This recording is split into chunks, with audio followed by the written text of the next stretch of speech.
Oke, buat teman-teman yang pakai Safari di iPhone, tapi cuma sebatas ketik URL, terus buka website, udah itu aja. Sebenarnya nggak salah sih, tapi menurut gua browser bawaan Apple ini makin kesini update-nya makin bagus loh. Dan makin banyak fitur yang penting yang perlu kalian tahu. Bahkan gue sendiri juga udah nggak pakai browser lain lagi di iPhone karena fitur-fitur yang ada di Safari itu udah cukup banget buat gua. Dan sekaligus bisa hemat storage juga karena nggak perlu download browser lain. Nah, makanya di video kali ini gue akan share ke teman-teman tips dan trik pakai Safari supaya kalian bisa lebih jago dan maksimalin fitur-fitur yang ada di Safari iPhone kalian. Oke, pertama-tama kita ke bagian start page dulu karena ini adalah tampilan pertama yang bakal kalian lihat ketika buka Safari. Nah, secara default tampilan start page Safari di iPhone ini udah ada beberapa pilihan kategori seperti website favorit atau yang sering dikunjungi, terus ada privacy report, reading list. Tapi sebenarnya tampilan ini bisa kalian edit. Caranya tinggal scroll aja ke bagian paling bawah, terus klik edit, dan teman-teman bisa pilih mau kategori apa aja yang ditampilkan di start page Safari kalian. Kalau mau diumpetin semua juga bisa, jadi nanti tampilan start page-nya bakal kosong kayak gini. Nggak cuma kategorinya aja yang bisa diubah, tapi background image-nya pun juga bisa kalian ganti. Ada banyak pilihannya, atau kalau mau pilih foto dari galeri kalian itu juga bisa banget. Nah, selanjutnya kita ke bagian tab di Safari.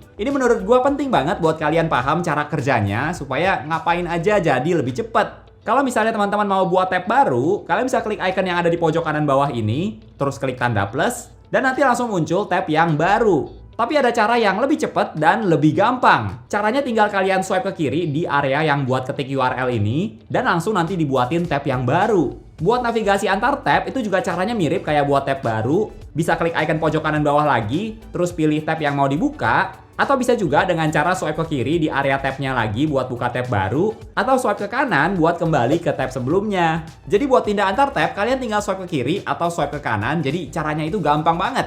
Terus kalau misalnya kalian mau tutup tab di Safari, caranya juga gampang banget, tinggal klik icon di pojok kanan bawah lagi, lalu klik tanda X atau close tab ini. Nah, tapi kalau misalnya kalian lagi buka banyak tabs di Safari, kalau mau tutup tabsnya, kalian nggak perlu tutup satu persatu kayak gini, tapi ada cara cepetnya, yaitu tekan dan tahan icon kotak yang ada di pojok kanan bawah, dan pilih yang close all tabs. Jadi tabsnya bakal langsung ditutup semua. Nah, secara default, tab Safari kalian tuh ada di bagian bawah layar. Dan ini menurut gua posisinya udah pas karena gampang buat dijangkau sama jempol. Tapi sebenarnya teman-teman juga bisa ganti posisinya ke bagian atas kalau misalnya kalian udah terbiasa posisi tabnya itu ada di atas. Buat ganti posisi tabnya, kalian perlu ke settings dulu, terus ke bagian apps, lalu cari Safari, dan pilih tabnya yang single tab di atas. Tapi sesuai namanya nih, single tab, teman-teman nggak bisa swipe antar tab seperti tab bar yang ada di bawah layar. Jadi kalau mau pindah ke tab lain dengan tampilan tabnya di atas, kalian harus pindah secara manual. Saran dari gue mending pakai tab bar yang di bawah layar aja sih, soalnya lebih gampang dijangkau dan pindah antar tabnya juga lebih gampang, tinggal di swipe aja. Oh ya, gue juga saranin teman-teman buat nyalain setting Safari yang close tabs after 1 month, supaya kalau tabnya udah nggak dibuka selama 1 bulan, nanti otomatis bakal langsung ditutup biar nggak numpuk.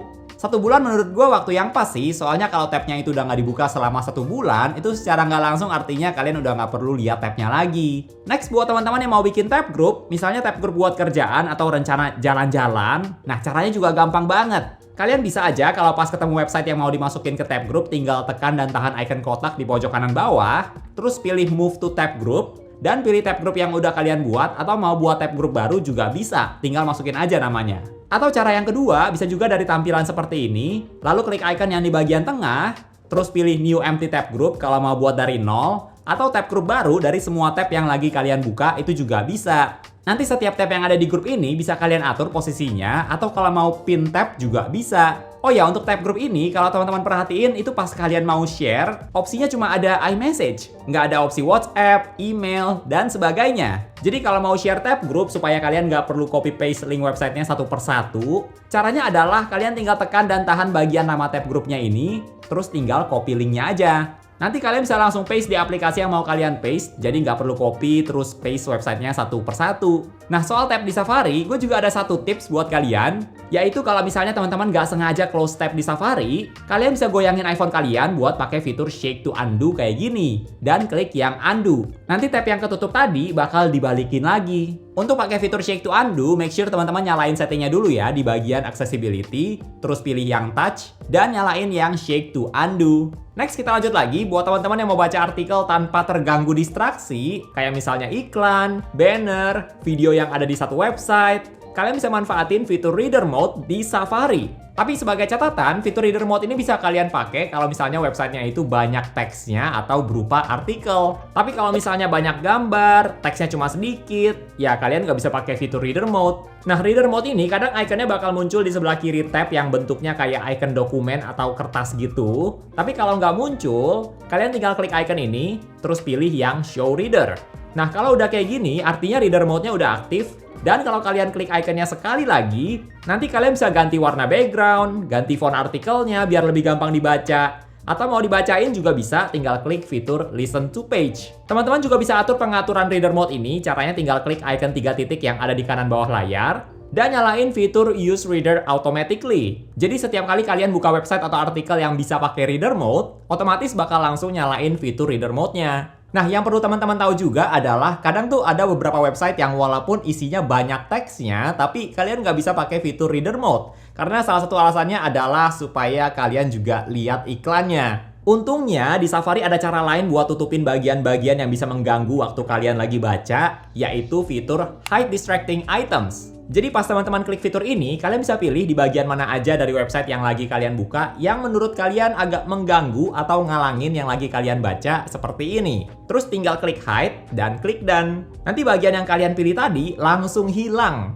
Sebagai catatan, bukan berarti bagian yang kalian pilih itu bakal hilang selamanya ya, tapi cuma sementara aja sampai bagian dari website itu diupdate lagi. Tapi kalau teman-teman balik lagi ke websitenya dan belum ada yang diubah, well, bagian yang hilang tadi bakal tetap hilang. Dan kalau mau dimunculin lagi, tinggal klik icon mata ini dan pilih yang Show Hidden Items. Ini menurut gue fitur yang bagus loh. Kadang kalau misalnya mau screenshot sesuatu, tapi ada iklannya yang ngalangin, nah gue bisa hilangin iklannya dulu. Next, sekarang kita lanjut lagi tentang download files di Safari. Nah, buat teman-teman yang belum tahu, kalian tuh bisa atur file yang kalian download masuknya ke storage di iPhone atau iCloud. Cara aturnya ada di setting Safari, terus ke bagian Downloads, dan pilih mau save file yang di-download itu di iPhone atau di iCloud. File yang udah di-download bakal tetap masuk ke aplikasi Files di iPhone sih, antara di folder iPhone atau iCloud. Tapi bedanya kalau kalian save file kalian di iCloud, itu berarti kalian juga bisa akses dari device Apple lainnya. Tapi kalau misalnya cuma di-save di iPhone, ya berarti cuma dari iPhone aja. Terus kalau kalian mau download foto di Safari, caranya kan tinggal tekan dan tahan, terus save ke galeri foto. Tapi kalau mau download banyak foto, teman-teman nggak perlu tekan dan tahan fotonya satu persatu. Tapi cara cepatnya adalah dengan tekan dan tahan satu foto dulu, terus kalian gerakin fotonya supaya tampilannya kayak gini. Terus tinggal klik aja foto mana lagi yang mau kalian download.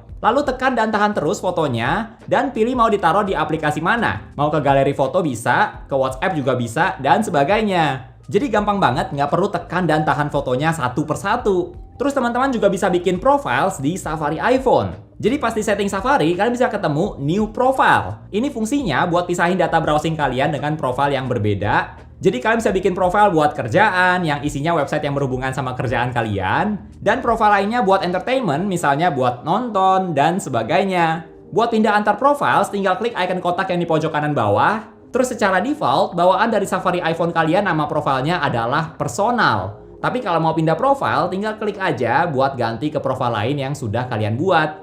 Nah, kalau teman-teman pakai Safari, kalian pasti pernah ketemu yang namanya favorites, bookmark, dan reading list. Ini bedanya apa sih? Untuk favorites dan bookmark, itu menurut gue fungsinya lumayan mirip. Intinya buat simpan atau tandain link website yang nanti mau kalian kunjungi lagi, atau website yang sering kalian kunjungi biar nggak perlu ketik secara manual. Dan kalian juga bisa buat folder yang isinya beberapa bookmark. Ini bedanya lebih ke penamaan aja sih menurut gua. Kalau favorites yaitu bagian dari bookmark yang pakai nama favorites. Sedangkan kalau reading list, ini fungsinya juga mirip, yaitu buat save website tertentu. Tapi kalau reading list ini bisa kalian buka dan baca tanpa perlu menggunakan internet. Yang penting make sure aja kalian nyalain settingnya di aplikasi Safari yang namanya Automatically Save Offline. Nanti kalau misalnya kalian udah baca dari reading list, kalian bisa langsung hapus, caranya tinggal swipe ke kiri aja dan klik delete. Jadi kalau reading list itu lebih ke buat simpen artikel yang mau kalian baca, dan kalau misalnya udah selesai kalian baca, itu bisa langsung kalian hapus atau mau dimasukin ke bookmark juga bisa. Next, buat teman-teman yang lagi baca artikel, terus mau cari kata-kata atau keyword tertentu, caranya gampang banget. Tinggal klik icon di kiri bawah layar ini, terus klik lagi icon yang ini yang mirip kayak icon reader mode dengan kaca pembesar. Nanti kalian tinggal langsung ketik aja mau cari kata apa. Tapi ada cara yang kedua buat cari kata di satu halaman website, yaitu tinggal langsung ketik aja kata-katanya di tab Safari, terus lihat ke bagian paling bawah yang namanya On This Page. Abis itu tinggal diklik aja dan nanti langsung muncul kata yang kalian cari posisinya ada di mana. Menurut gue cara yang kedua sedikit lebih cepat, tapi sebenarnya cara yang mana aja termasuk gampang kok. Terus buat teman-teman yang punya device Apple lain, misalnya MacBook atau iPad, kalian juga bisa langsung buka Safari dengan website yang lagi kalian buka juga di device lain ke iPhone lewat fitur handoff. Buat pakai fitur ini, pertama-tama kalian perlu nyalain setting handoff yang ada di iPhone dan device lain. Settingnya ada di bagian general, terus pilih AirPlay and Continuity, lalu nyalain fitur handoff. Buat pakai fitur handoff Safari dari iPhone, teman-teman tinggal swipe ke atas aja dari bawah layar buat buka app switcher, dan nanti Safari yang lagi dibuka di device lain bakal muncul di bawah layar iPhone kalian seperti ini. Terus tinggal diklik aja, dan nanti kalian bisa lanjut baca atau lihat website yang lagi dibuka di device lain tanpa harus buka websitenya dari awal. Terus buat teman-teman yang mau ambil screenshot dari satu website, tapi nggak mau screenshot satu persatu tampilannya kayak gini karena nggak muat satu layar, sebenarnya kalian bisa langsung screenshot full satu halaman dengan cara screenshot seperti biasa dulu dan pilih yang full page. Nanti kalian bisa langsung screenshot satu halaman dengan cukup satu kali screenshot aja. Oke, itu dia beberapa hal yang perlu kalian tahu tentang cara pakai Safari di iPhone beserta dengan beberapa tips dan trik supaya kalian bisa lebih pro pakai Safari di iPhone. Kalau menurut teman-teman tips apa nih yang baru kalian tahu dari video ini? Atau kalau misalnya ada tips dan trik lainnya yang juga bagus, boleh banget buat tambahin lagi di kolom komentar ya. Oke, thank you buat teman-teman yang udah nonton sampai di detik ini. Jangan lupa untuk klik tombol like kalau kalian suka dengan video ini dan juga subscribe supaya kita bisa ketemu lagi di tahun 2025. Bye!